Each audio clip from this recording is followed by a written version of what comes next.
259 కోట్లు, 2025-26లో 2600 కోట్లు లెక్కేసుకుంటే pending amount 3141 కోటి. ఆరోగ్యశ్రీకి ఈ 2 సంవత్సరాలలోనే ఇంకా 3150 కోట్ల రూపాయలు పెండింగ్ అమౌంట్ నెట్వర్క్ హాస్పిటల్కు. ఈ సంవత్సరం మళ్ళీ బడ్జెట్ 2026-27లో 4000 కోట్లు అవసరం. అంటే 4000 కోట్లు ప్లస్ 3150 కోట్లు, 7200 కోట్లు అవసరం ఆరోగ్యశ్రీ నడపడానికి ఈ సంవత్సరం. మరి వీళ్ళ బడ్జెట్ ఎంత?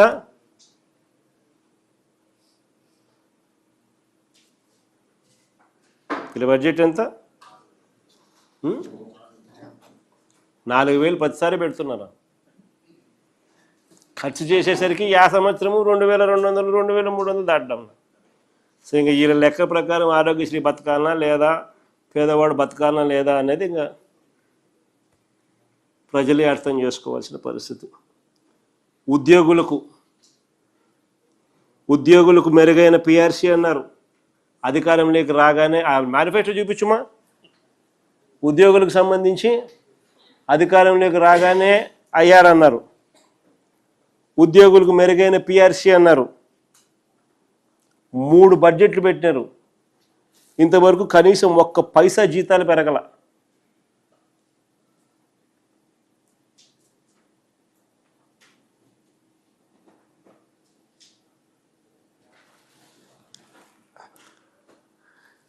చివరకు 1 పైసా కూడా ఉద్యోగస్తులకు జీతాలు పెరగకపోగా మా హయాంలో వచ్చిన వెంటనే మేము ఐఆర్ ఇచ్చి మా హయాంలోనే పిఆర్సీని కూడా కాన్స్టిట్యూట్ చేసి పిఆర్సీ చైర్మన్ను కూడా నియమిస్తే వీళ్ళ అధికారంలోకి వచ్చిన తర్వాత ఆ పిఆర్సీ చైర్మన్ తీసేస్తారు. ఆయన కానీ త్వరగా రిపోర్ట్ ఇచ్చినాడు అని అంటే వీళ్ళు త్వరగా జీతాలు పెంచాల్సి వస్తుందేమో అని చెప్పి ఒకవైపున ఐఆర్ ఇవ్వకుండా మరోవైపున పిఆర్సీ చైర్మన్ను తొలగించేసేసి కొత్త పిఆర్సీని కూడా కాన్స్టిట్యూట్ చేయకుండా, కొత్త చైర్మన్ను కూడా కాన్స్టిట్యూట్ చేయకుండా ఉద్యోగస్తులను త్రిశంకు స్వర్గంలో పెట్టారు. 2 ఏళ్లుగా ఉద్యోగస్తులకు జీతాలు లేవు, జీతాలు పెరగల. 4 డిఏలు పెండింగ్.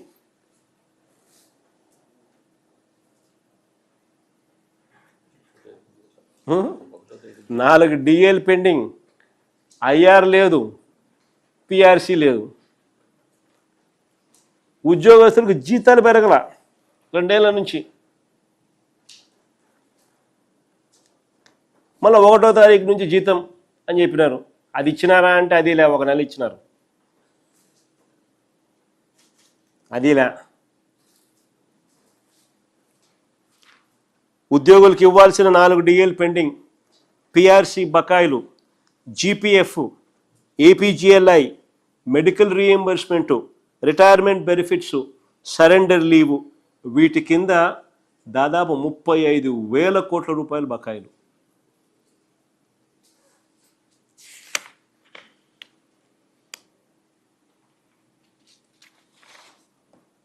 ఆశ్చర్యం చూడండి ఒకసారి. 2024-25లో ఉద్యోగస్తుల జీతం 62,806 కోట్లు అయితే 2025-26 రివైజ్ ఎస్టిమేట్ ప్రకారం జీతాలు 61,111 కోట్లు తగ్గినాయి. పెరగాల్సింది పోయి తగ్గినాయి.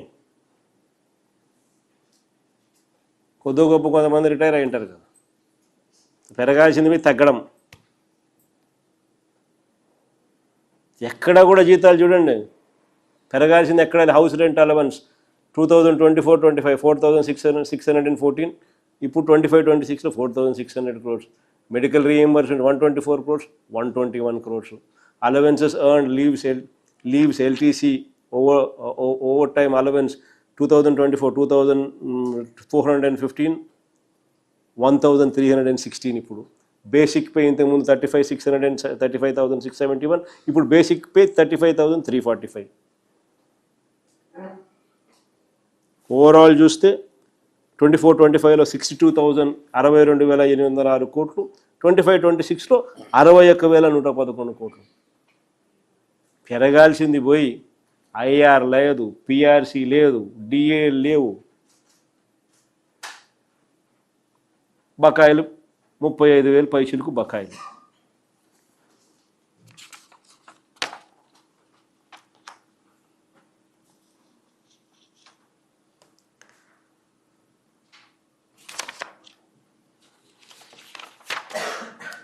By and large, this is budget.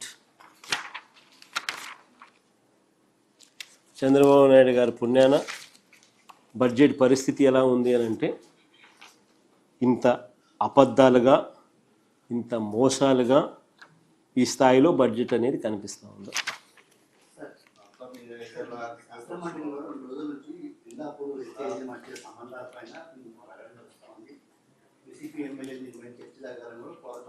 కానీ ప్రభుత్వం వైపు నుంచి బదనాం చేసే కార్యక్రమం చేస్తూ ఉన్నారు. ఇందాకు తెలిసి మధ్య సంబంధాలు అంటే ఆధారాలు బయటపెట్టాలని డిమాండ్ చేస్తూ ఉన్నారు. మీకైతే ఏమైనా ఆధారాలు ఉంటాయి?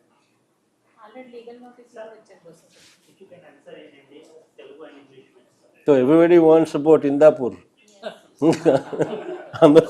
అందరూ హెరిటేజ్ ఉంది. సో శ్రీహరి మన దగ్గర ఏమన్నా, నా దగ్గర ఇక్కడ లేవు, నీ దగ్గర ఏమైనా రీసెర్చ్ మెటీరియల్ ఏమైనా మన ఎమ్మెల్సీ కౌన్సిల్ మెంబర్స్కి ఇచ్చింటారు కదా, రీసెర్చ్ మెటీరియల్ ఏమంటే తీసుకోండి. మీ అందరి కోరిక మేరకు అవి కూడా ఆన్సర్ చేస్తాం. ఓ నిమిషం ఆగితే వాళ్ళు తీసుకొస్తారు డేటా కూడా. ఈరోజు ప్రెస్ కాన్ఫరెన్స్లో అది బడ్జెట్ మీద మాట్లాడడం కోసమే వేరే టాపిక్ లేకపోలా. మీరు అడుగుతూ ఉన్నారు కదా, దాన్ని కూడా మిమ్మల్ని అది కూడా సాటిస్ఫై చేస్తాం.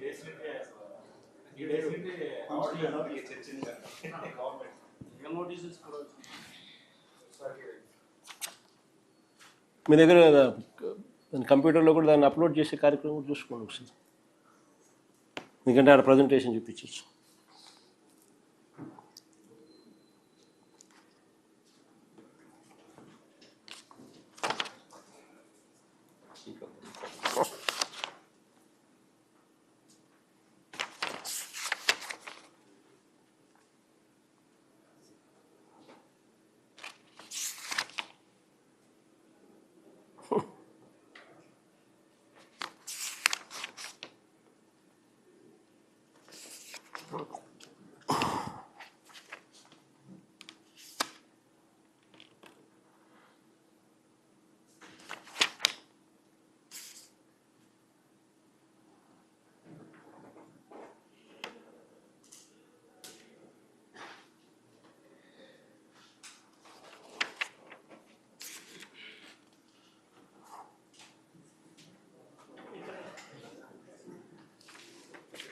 రెడీనా? ఇవి ఈరోజు బట్ కౌన్సిల్లో చర్చ జరుగుంటే ఈ ఆధారాలన్నీ కూడా మా రీసెర్చ్ వింగ్ ఆల్రెడీ కౌన్సిల్కి కూడా సభ్యులందరికీ కూడా ఇచ్చినారు. అందుకనే చంద్రబాబు నాయుడు గారు బహుశా కౌన్సిల్లో చర్చ జరగకోకుండా విపరీతంగా అడ్డుకునే ప్రయత్నం చేస్తూ ఉన్నాడు. కానీ ఒకసారి ఆధారాలు మీరంతకు మీరే జర్నలిస్టులు, మీ ద్వారా రాష్ట్ర ప్రజలందరూ కూడా ఇప్పుడు చూపించే ఆధారాలు ఏదైతే స్క్రీన్ మీద చూపిస్తూ ఉన్నారు, ఇప్పుడు నేను చూపించే ఆధారాలు కూడా ఇవన్నీ కూడా ప్రతి ఒక్కరు ఒకసారి ఈ ఆధారాలు చూడమని చెప్తా ఉన్నాను. అసలు ఈ ఆధారాలు చూసిన తర్వాత ప్రజల్నే నేను కోరుతా ఉన్నా, మీరే డిసైడ్ చేయండి చంద్రబాబు నాయుడు గారు అనే వ్యక్తి ఎలాంటి వ్యక్తి. ఈ మనిషిని సిబిఐ అంతకన్నా పై స్థానంలో ఉన్న వాళ్ళు వచ్చి ఏమన్నా ఎంక్వైరీ చేసి ఏమన్నా ఈయనను జైలుకు పంపినా కూడా కనీసం ఈయన చేసిన తప్పుకు, అబద్ధాలకు, మోసానికి ప్రక్షాళన అనేది జరుగుతుందా అన్నది ప్రజలే ఆలోచన చేసుకోమని చెప్పి కోరుతా ఉన్నా. ఇందులో మొదటి డాక్యుమెంట్ మీకు చూపిస్తా ఉన్నా. హెరిటేజ్ కంపెనీ అఫీషియల్ వెబ్సైట్లో February 10th, 2026న హెరిటేజ్ కంపెనీ అఫీషియల్ వెబ్సైట్ నేను చెప్తా ఉన్నా, మీకు ప్రజెంటేషన్లో చూపిస్తూ ఉండేది.